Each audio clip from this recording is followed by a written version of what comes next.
What is up, Doom Patrollers? Welcome to a brand new Doom Patrol video, 2 days in a row. Literally review yesterday, today a freaking interview with none other than Abigail Shapiro, who plays Dorothy Spinner in Doom Patrol Season 2, and as I think you can all agree, she was such an incredible addition to this season, and I'm not even trying to sound like I'm blowing smoke here. You guys have all watched my reviews. You know, if you've been watching Doom Patrol, how, well, to be honest, she's become one of my favorite characters, but all I know is that some of my favorite scenes in this whole season have been with her and Timothy Dalton, who obviously plays Niles.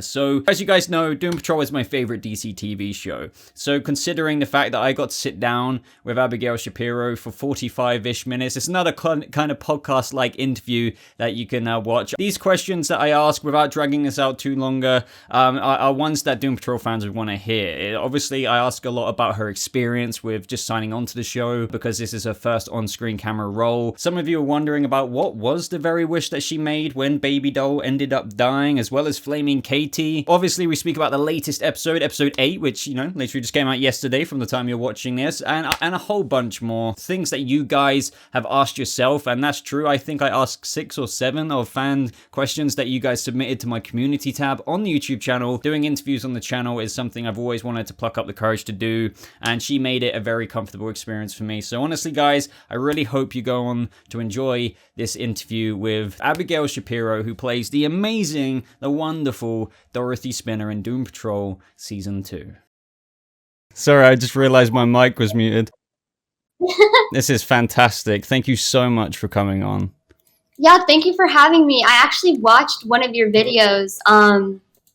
The first one you made for Season 2 of Doom Patrol. I was on YouTube with my friend, and it popped up, and we were like, oh my god, someone made like a review. We should watch it. Oh, that's fantastic. Honestly, this is like a dream come true for me, because it's my favorite show. Before we get into the Doom Patrol questions, though, of course, I just want to know how you're doing, obviously, with the pandemic recently. I asked a very similar question to Jake Austin Walker the other day, and I said I imagine the success of Stargirl helped, and I maybe with you, Doom Patrol, during all of this. It was great to watch that unfold whilst you're at home. Yeah. Well, first of all, I just want to say that I'm like really, really grateful right now to be in the situation I'm in, because I know a lot of people right now are really struggling, and I'm in a good situation, and I'm like immensely grateful for that. And with Doom Patrol coming out, it's definitely made this quarantine a lot more entertaining, because there's so much happening over social media. And I've been trying to stay off of social media as much as possible, but it's so addicting because there's so much happening, and I'm not used to all of that. Like, I gained like thousands of followers in such a short amount of time, and like I was just not expecting that. So I'm just grateful to be in a really good situation right now, and I'm in Florida right now. I've been with my mother and my sister, and chilling with the fam, getting that family time in, all of that. Florida, though, yeah, I don't really like Florida. Well, for me, growing up, it was the only place. I mean, very fortunately, I got to go to with my family, so I just have great memories with all the parks, like Magic Kingdom and stuff like that. Yeah, that's my childhood. I lived until I was 12 years old, so I know Florida very well. I've got questions of my own that we're going to get through first, and then I'll get to some of the audience questions. First of all, congratulations, not only on episode 8, because by the time everyone's watching this now, they would have seen the penultimate episode, because episode 9 is the last one this season. That was like a really cool episode. So many cool things happened to set up that finale, but also just the season. It's just been, it must be so thrilling, because for me and many other fans, we have just really taken to the character of Dorothy.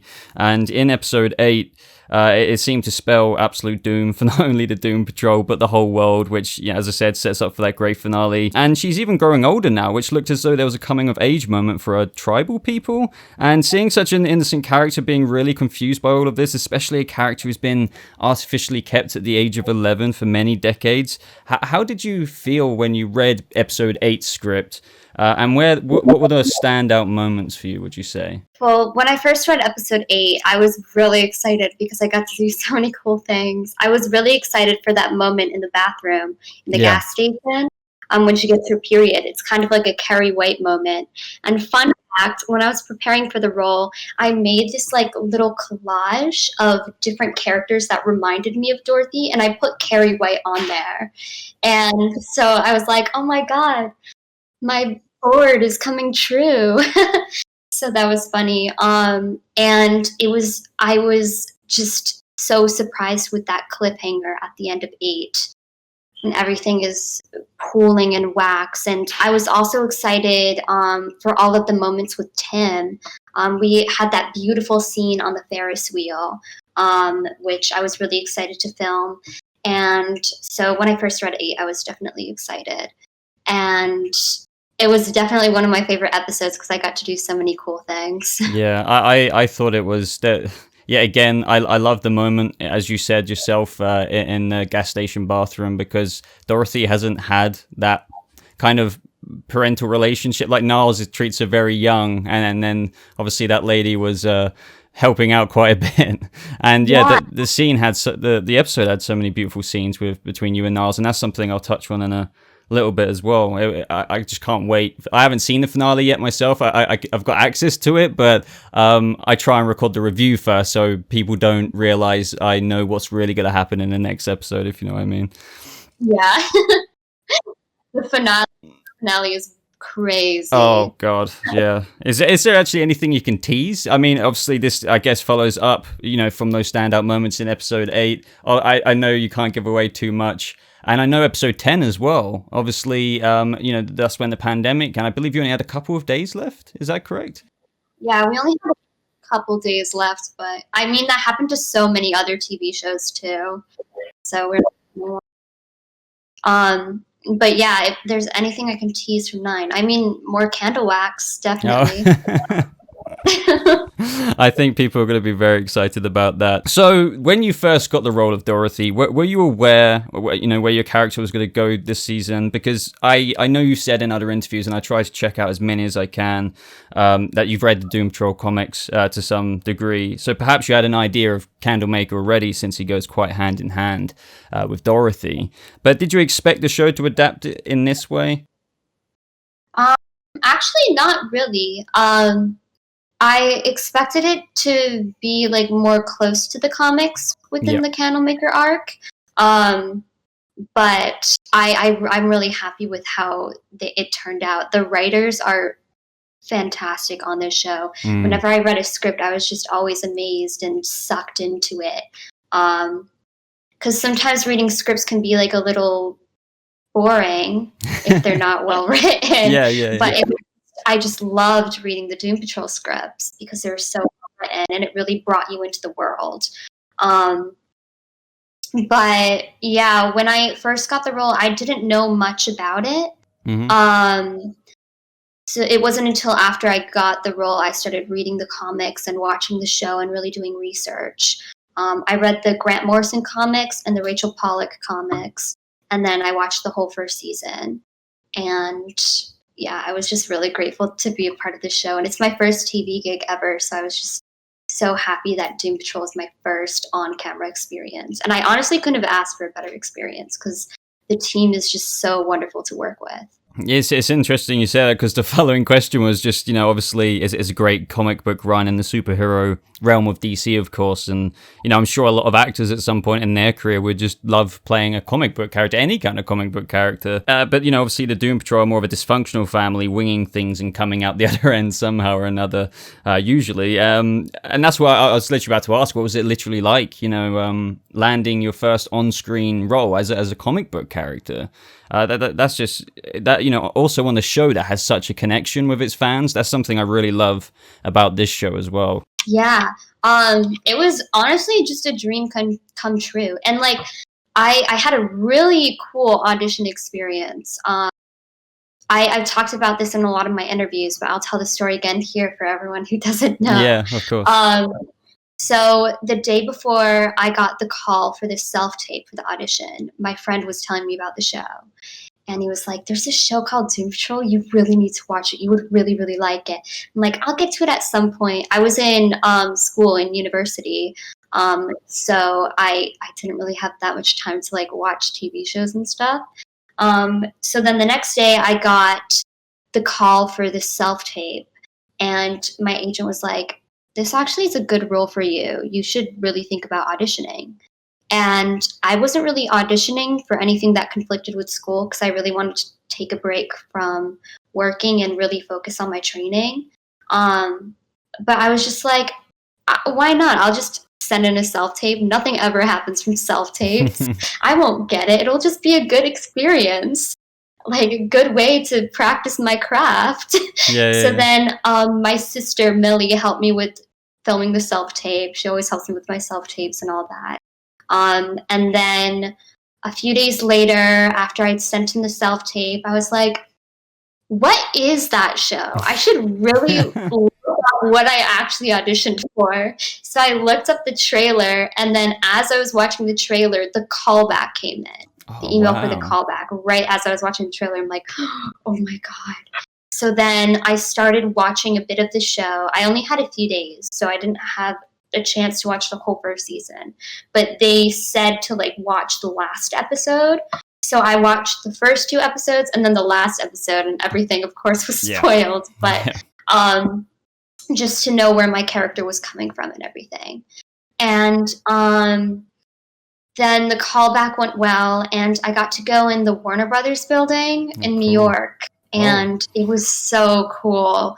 I remember you had to get like a temporary ID, and you could only be upstairs for a certain amount of time. And then when I went upstairs, there was like this hallway filled with like a bunch of Warner Brothers television and movie posters. Oh, that's wicked. And I remember walking down the hallway being like, oh my God, I'm this far. This has never happened. And then when I was in the waiting room, everyone else looked exactly the same I did. We were all like the same height, same age, and we were all wearing the same thing. The only difference was I was the only one with bleached hair. My hair was like white, like the complete opposite of this when I auditioned, because I had recently bleached it just for the hell of it. And then the callback went well, and I just remember I called my mom after the callback, and I was like gushing, and I was like, I think it went so fun, and I got to go in the Warner Brothers building. Oh my God. So I was just grateful for the experience. Like, I didn't care if I got the part or not. Like, I was just so happy that I got this far on a television audition, because I had never gotten that far before. And then a few days later, I was in this cafe called Argo Tea that was attached to my school. And my agent called me. She was like, they want you to play Dorothy Spinner in Doom Patrol. Wow. And then I turn around and I see a poster of Diane Guerrero on the wall. Wow. And it's like promoting her book. And crazy. I was like, oh my God, it's a sign. I have to say yes. And then I just said yes immediately. And I'm so glad that I did, because it changed my life forever, this experience. You had to come out of school. Yeah, I had to leave. Originally, I think I was only supposed to be in like 3 or 4 episodes, so not as many. So I thought I would be taking a temporary leave of absence, and then I was going to go back. But then I was in a lot more episodes than I thought. And we're very happy about that. Very happy about that. I unfortunately had to leave school because I loved the theater program I was in, and I was learning so much. But I learned so much while working on Doom Patrol, and I don't think I could have ever gotten an experience like that in a classroom. So I'm like grateful, and I feel like I've improved a lot as an actor as the show went on and everything. Oh, we'll get to that. Wow. And you know, that leads me into, did you, since you know you had such a hype even walking through the building, which must have felt amazing to your you know, callback and stuff, what was the pressure when you actually then got the role, bringing a character like Dorothy to life? Do you know what I mean? So like once you got it, that's great, but then you also have to like all of a sudden realize, oh man, what if I don't bring this to fruition like some people maybe think? You know, was there any pressures that way for you? Yes, I was terrified, because first of all, this is my first on-camera gig ever, and I'd never acted on camera before. Yeah. Because I was like a theater actor, and I was like, I don't know what I'm doing. I do not know what I'm doing. So I was so terrified. And I didn't want to like let the fans down either because this character was the cliffhanger of season 1. I was like, I have to do a good job for all the fans. So I did as much research as I could and worked my ass off. And I went to my current acting teacher at the time and just asked her for all this advice about working on the camera. And I just worked so hard, and I watched like all these like acting videos for acting on camera on like YouTube and stuff because I had never done it before. So I just tried to be as prepared as I could, and I like hope I didn't let anyone down. No, I really don't think so. I mean, I know I can speak for so many fans here, but your performance and what you've brought to the show, not sound like I'm blowing smoke or anything, but seriously has been incredible. And I'm really utterly engrossed in more or less not only every scene you're in, but especially the ones you have with Timothy Dalton. It's just it's amazing, and I know the fans have already made such a connection to Dorothy. That's also heavily voiced in the comment sections of the breakdowns I do of the episode. So what was it also like, just being launched straight into a TV show that already had quite a tight knit cast? For yourself, what was that experience like, just popping right into season 2 with Timothy Dalton there, Brendan Fraser? I mean, obviously he's voice acting mainly, and I know you said you saw him your first day on set, was it? But it's still, I can imagine that was intimidating. Yes, it's very intimidating. The first day of the table read, I remember I was almost late because I got in an Uber. And the Uber didn't want to drive all the way there, so the Uber was like, get out. And I was like, okay. So I called one of the assistant directors, and I'm like, the Uber just kicked me out. I have to go get another one. I might be a few minutes late. But thankfully, I wasn't late. And when I got there, I remember the first person I met was Riley, and then Tim. Mm-hmm. And Tim was like, hello, daughter. I was like, hello, father. And everyone was just so welcoming, and I like fit right in, which I was really surprised because I'm usually like shy when I first meet people. Yeah. So I was just surprised at how well I fit in. Everyone was so welcoming, and I'm so grateful for that. It was like we already knew each other, kind of. It was really cool. And I remember this one memory from the table read.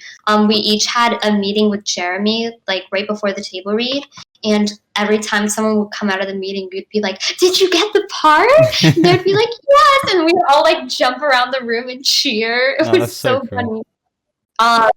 But it's such a wonderful cast. We would hang out offset too. Like we would go out to dinner. We went ziplining one time, which was really fun. That's brilliant. I was like ziplining the wrong way, and I like got stuck halfway. It was more time. And I'm just so grateful. Everyone was so welcoming, and like working with people like Tim and Diane and just everyone, they're all so experienced. I learned so much from them, like not only as an actor, but also as a person, because they're just such fantastic people, and they all have like really kind hearts. And they're people I aspire to be like. So I'm just very grateful that I was able to surround myself with those kind of people. And yeah, I remember Tim was great to work with because he's always so open to rehearsing and stuff and trying something. He's like honestly the perfect scene partner because he's always present and ready to work. And I'm grateful for that. And then, yeah, the first day I met Brendan Fraser. The first day we filmed the scene where Cliff and I are in the car. Oh, yeah. And Brendan Fraser was there for like a fitting. And he just came to set to say hi. And it was so cool. And fun fact, Brendan Fraser was actually one of my inspirations to become an actor. When I was 8 years old, I saw one of his movies, Journey to the Center of the Earth, in theaters. And that was the movie. I don't know why, but that was the movie that made me want to be an actor. Oh, wow.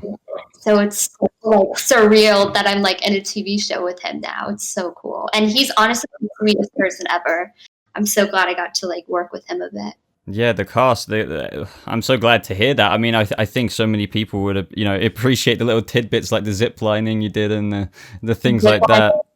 Yeah, funny. There's like this video of me and I'm like ziplining the wrong way, like my weight wasn't far back enough, and Diane is just trying to correct me, but I just don't hear her and I like don't understand what she's saying. It's so funny. That's fantastic. It really is. And also, I think a lot of people ask this as well. What were there any challenges you faced with acting as Dorothy? I'm sure there was, in the extent of visualizing the imaginary friends, but also you had prosthetics, and I know you've already spoke quite a bit about that. But you still, even with all of that in your way, especially with your first on-screen role, you nailed it. So was that a very big challenge, or did you get used to it quite quickly? Like the prosthetics, for example. The prosthetics were definitely a challenge. I eventually got used to it, but it wasn't until I think episode 4 that I started really getting used to prosthetics. Like I just remember in the beginning, it was like my skin was just all raw and like damaged from it, because like wearing it almost every day is like really rough on your skin for like a long time. So I had to deal with a lot of the skin problems, but I'm so grateful for the makeup artists, because they really helped me find like the right skincare products and the right skin routine to really like keep my skin healthy and help it heal when I wasn't wearing the prosthetics. But the biggest challenge was wearing the fake teeth. Yeah. I wear these giant fake teeth, and I also had to do the British accent. So that was really difficult. And I got the fake teeth to practice with, I think 3 days before we started filming. Okay. So I didn't have a lot of time, so I was really nervous. But I just wore them all day long, and I watched movies and television shows where the characters had British dialects, and tried to like repeat every line to make sure I was doing the best I could, because I originally was not the best at a British accent. And I think my accent gets a little better as the show goes on. I hope I didn't butcher it. I'm so sorry if I did. No, well, as you could tell, I'm British, and I loved it. I loved how much you sounded just like Timothy Dalton's, character. Obviously, both, accents. I don't know. It's just there was such a connection between you two in almost every single way. And as for the British accent, don't worry about that. I don't know how you did it with. How many teeth was that? Like it was a full top. Oh God! Like they're giant, and they had like little fangs. Yeah. And then it was when I had the prosthetics on. It was weird getting used to the upper lip they had, because that affected my diction as well. So for the prosthetics, it was a fake chin, a nose, upper lip, a little bit of the cheeks.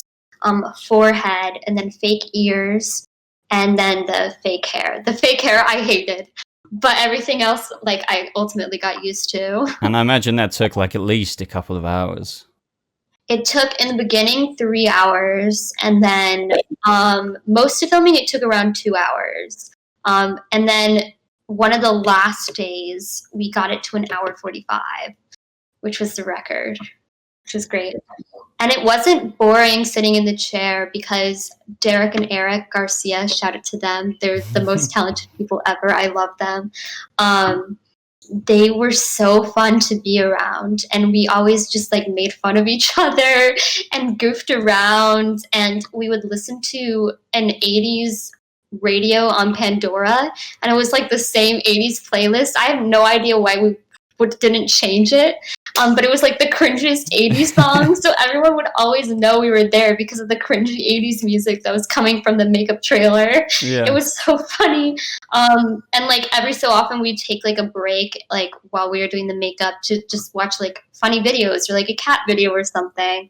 But I loved working with them so much. And also like a shout out to Travis Pates and Bill Johnson for designing the makeup. They did such an incredible job. And we went through this whole process of makeup tests when I first got there. I think it was about 2 weeks of makeup tests. I don't remember how many times we did it. But the makeup really evolved over time, and it was really cool to see like how it transformed and how it came to be what it ended up being. It was really cool. And you mentioned, you're mucking around almost like in the makeup trailer and stuff like that in between scenes or getting prepared for scenes. Was it like that with cast members, or do certain other cast members like their own time in the trailer kind of thing? Or was there lots of time to discuss if you had a seat out, so to speak, moment with Diane Guerrero or someone else? Yeah, we'd all goof around. We'd all like have fun. I don't know. We'd just have fun. Like sometimes we'd play like charades or something when we were waiting around. And of course, like everyone likes their own time too. So like we all respect that when people need their space. But I mean, it was such a great energy. Everyone had such a great energy. And it was just a really good time every time on set. And we'd always talk about life. I'd always try to get people to talk about astrology because I love astrology. I loved working with everyone. And it was always fun, like rehearsing for our scenes, like before we would start filming too, and really like discussing our characters and everything. Yeah, I loved working with everyone. You've already mentioned this as well, but one of my favorite things about this show is the writer's room. The material they get to work with, it must be a dream come true for them as much as they bring it to life. They really are fantastic. They blend comedy with the most sincere moments. You can be laughing your head off in one episode to the point where by the end of the episode you can just be crying because of something, a character, and that's one of my favorite things about this show. So with writing such crazy material for the episodes, were there any scenes with that you got to improvise that you particularly remember? No, I didn't get to improvise. I was too scared to improvise. Okay. But I'm sure other people did, definitely. I bet you Riley has some improv moments in there. Oh, fun fact. One time we were, that scene where we're in the kitchen in episode 3, and I had just made French toast. Yes. And Cliff comes in and talks to Chief about his hand being slow, and then he gives him the middle finger. One take, he gave him the middle finger, and the finger just fell off. It was so funny. So, like, there's funny moments like that you'll see in the gag reel and stuff. Yeah, but, like, yeah. I'm sure Ryan has, like, a lot of improv moments. I bet you. But I didn't get to improv or anything. But I do love this show, as you were saying, because it has all those weird, quirky moments, and then it isn't afraid to explore the darker sides of our humanity. And I mean, that's how life is. It's a really good reflection of how life really is, because in life, not everything is on the same level. Like, not everything is dark. Not everything is comedy. Like, it's up and down. And that show the Doom Patrol is just such a great reflection of that. One of the things I love about Timothy Dalton's take on Niles is that he gives off such a kind exterior. He really does, especially more so this season with his daughter being around. But we really know there is that darker side to him. And in the comics, he's quite a cold man, and he has been portrayed that way in the shows at times for very good reasons. But when you peel back that layer, he did it all for Dorothy. So my question is kind of like a double-loaded one. What is your opinion of Niles? And do you think his actions make him a good man deep down? Or do you think he's still a monster for consciously doing what he did to all those people? Because I feel like we really do see such a lovely side to him, but then that other side. I mean, he's just human. I mean, so it's hard to say whether he's good or bad, because ultimately his intentions are good. They're for his daughter. Yep. But good intentions led to bad actions. And he is a bad person for committing those crimes, I guess. But he's still human, and everyone makes mistakes, and everyone commits a crime in some form in their life. So it's just, I don't think he's a good or a bad person. He's just human. This kind of comes into what we were saying as well with just I feel like what you just said is probably the answer I'll give about just what the show does so well, in saying that what would you say to somebody who hasn't seen Doom Patrol before and is kind of umming and ahhing about watching? Like, why should they watch the show? I would talk about the mental health aspect. how it's a good show to get the conversation going about mental health and the importance of taking care of yourself and facing your inner demons, and growing as a person, growing up. And I would talk about all of the weird moments, like the surprises in the show, like the flippin' cockroach kissing the rat. When I saw that part, I was like, what the hell did I sign myself up for? Yeah, I imagine. But it also has such beautiful moments, and it really digs deep into these characters and their humanity and what it means to be human. And these characters are not your normal superheroes. It's not a normal superhero show. These characters didn't necessarily want to be heroes to start with. They're kind of cursed with these superhuman abilities, instead of blessed, as you may say. And it's just them dealing with their trauma and dealing with these powers they don't really have control over. And they're so imperfect. They're not your role model. And I think that's why it makes these characters so relatable, because in reality, no one is perfect. I feel like I want everyone to watch it. There's so many people. Well, now that it's come on HBO Max as well, I really hope it even gets even more exposure, because obviously before it was just DC Universe, and there's so many people who haven't seen the show, and I've got them to watch it, and then it's instantly ranked right up the top of their DC show, or just superhero show in general. But we've got quite a few fan questions now. So the first fan question is from Arrowverse DC TV shows, and oh god, I've actually been meaning to. I've been really wondering about this, so you can definitely offer some insight here. So do you think in episode 5 titled Finger Patrol, Dorothy specifically told Candlemaker to kill Baby Doll? Because I've said I feel like she would have wished for some kind of revenge, but then Candlemaker took it into his own situation and killed Baby Doll and Flaming Katie. But what is the real wish there? Can you shed some light on that?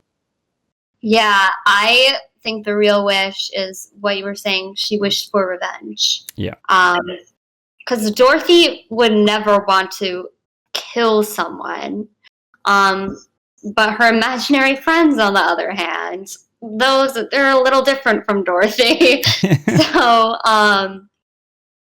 yeah, she definitely did not want to kill Baby Doll or Flaming Katie. And then you see in episode 8, she feels terrible, and 6.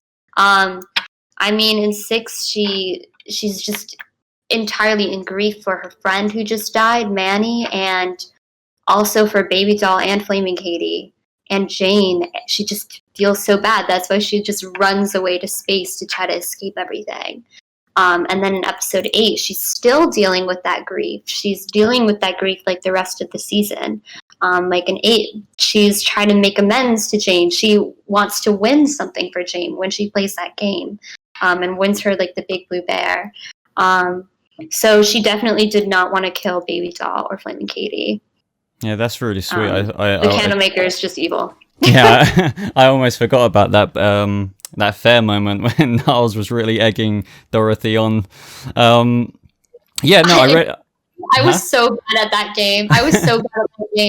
And they had to rig it so I would win, because I was just so bad at it. And then the close-up, I think they were having someone else do it, because I was just so bad at that game for some reason. It was so funny, and it took so long because I was so bad at it. I wonder how many takes Timothy had to go, yes, Dorothy, yes, come on, Dorothy. Probably like, oh my god.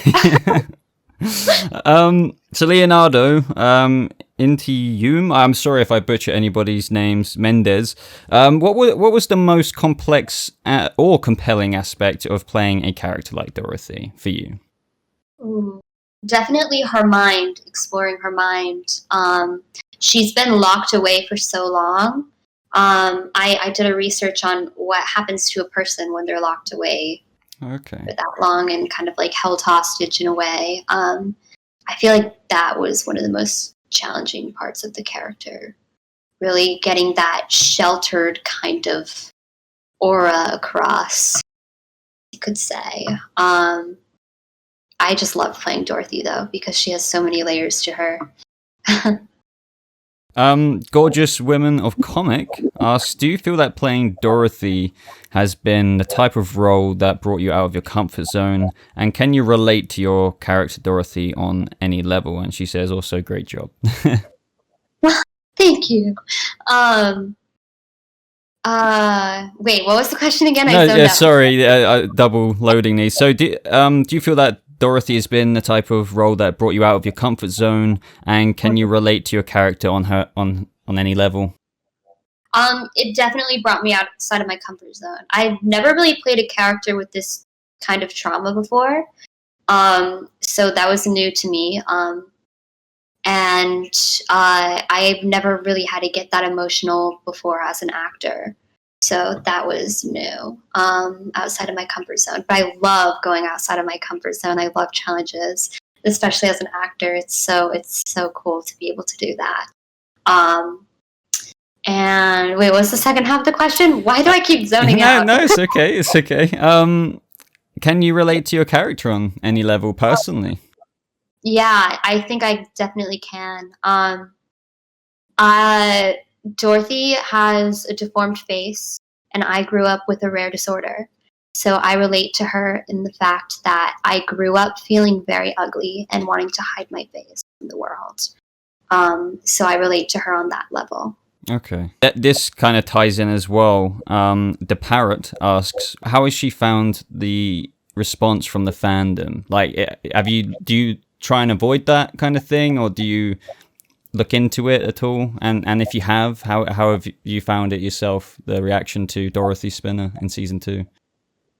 Ooh, it's been pretty good. I look into it a little bit. I try to stay off of social media, but like at times like this, it's addicting when it's like blowing up and everything, and that's never happened to me before. So like it's inevitable to kind of see the fan reaction. I mean, I'm so glad and relieved that there's so many people who really like my performance and really like Dorothy. The one thing I was surprised of, and these are not necessarily diehard Doom Patrol fans, but just like fans in general, I saw when I was doing the Twitter live thing, there were endless comments about Dorothy's appearance and how ugly she was, and that was the only thing. Really? And like, I don't care if you have something mean to say about her personality or anything like that, or my performance, but just like talking only about her appearance and how ugly she is, I just found it like kind of disturbing. Yeah. That's the only negative thing though, that really like affected me, because I just couldn't believe how people could be so mean to a little girl with a deformed face. It's the and internet, I mean, sometimes. yeah. I feel like it has a lot to do with the female beauty standard, because the female beauty standard is just impossible to adhere to. And also, there's not a lot of characters who are female that have a unique looking face. Most of them have been male in the past, from what I can remember. Like Phantom of the Opera, Hunchback of Notre Dame, like those kind of characters. They're all male. So this is like the first time for me. There's probably some in the past, but one of the first times for me that I've seen a character with a unique looking face, someone who looks different, who's a female. So I think that has something to do with it.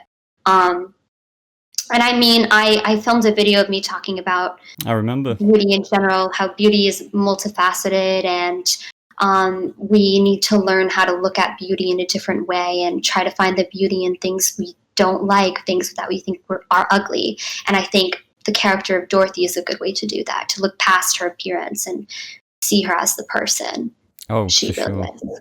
Definitely. 1, 2, 3, 4 DDIE. Was there anything you were able to keep from the show? You don't have to answer this, like a trinket or memento. I have no idea. Wait, did I? Because sometimes I guess some actors walk away with something offset. Yeah. I don't know if I'm allowed to say this or not, or if this is but I did keep one of the Carhartt jackets. Oh. The costume people gave me one of the jackets. There's like a lot of them too, because I was like, I don't know, I was on the ground at some points and all that stuff. So like it would get dirty, so they'd have to change the jacket. So I kept one of those. That's all. Still awesome though. I'd definitely take anything if I can. I want that Carhartt jacket. This is the last question from Adam Grunter. He asked, which main character would you personally go to for help in order to deal with the candle maker problem? Oh, I knew someone would ask that question. Oh, that's a really difficult question. I would go to Dorothy herself. Because Dorothy is, it comes from her. So I guess she is the only one who could really stop the candle maker because it's coming from her mind. I don't know. But other than Dorothy, I would probably go to... I really don't know. Maybe Kipling? Oh. Because magic? Also, I wonder how Flex Mentalo would deal with the candle maker. Maybe he could just flex and the candle maker would disappear. I don't know. I didn't think about that at all. I was just thinking maybe Larry, because I feel like he's the most sensible. Oh, yeah. But yeah. I don't know what he would be able to do. I just feel maybe like he's the most level-headed. Yeah. The negative spirit could probably do something. I don't know. And another thing I did just want to ask is, obviously Doom Patrol is ending next week, which is crazy. Is there anything else? Because I know for a fact there's lots of people who ask this question as well. Where can they catch you in anything else? The upcoming projects? Is there anything? I mean, obviously we've had the pandemic. I don't know if that's interrupted anything you were going to do. I would love to hear anything and everything, and where people can just keep up with you, you know, after season 2. Yeah, I don't have anything right now. I'm just gonna keep auditioning. I really want to continue working on camera because I love it so much. I love it a little more than theater. Don't tell anyone who said that. But I love it. So I really want to continue working. So I'm just gonna keep auditioning and see what happens. Right now, there's not a lot going on because of the pandemic, but yeah, I mean, I hope there's a season 3. I don't know. That would be so cool. And I miss everyone so much, so it'd be so cool to see them again. But yeah, a way to keep in contact with what I'm doing is probably through social media, like on my Instagram and Twitter and stuff like that. Yeah, we'll put that in the video. And honestly, I think that is everything. I just want to say thank you so much. This is kind of like a little dream come true for me, believe it or not, because I love this show to pieces. I absolutely adore your character, and getting to sit down with you for 3/4 of an hour and talk about Doom Patrol has just been absolutely fantastic. So just thank you. Thank you so much for having me. This was honestly so fun, and I love just answering questions like this. So it was a lot of fun. I can't wait to see the finale. I haven't seen it. Nobody's seen it as of right now. So obviously that is next week. And I really hope to see a season 3 with... I have no idea what happens next episode. I hope nothing happens to Dorothy. We better see her in another season. I really hope so. My theories and speculations going everywhere right now. So yeah, I bet. When I had my meeting with Jeremy, we only knew up until episode 6. Well, I did. So I had no idea what was happening after episode 6. So after I read 6, I was like, oh my god, what's gonna happen? So every time an episode would end, I had no idea what was gonna happen next. So it took about almost 2 weeks to get 9 after I read 8. And I was just checking my email constantly, waiting for the script, because the cliffhangers are wild. Well, I hope you have a lovely rest of your day. I wish you the best of luck on everything, and I really do hope to see you again. Yes, thank you so much, and thanks for reaching out too. This has been great. So guys, that was it. If you made it to this part of the video, thank you. I really do appreciate that. I hope you enjoyed it. She was absolutely incredible to speak to.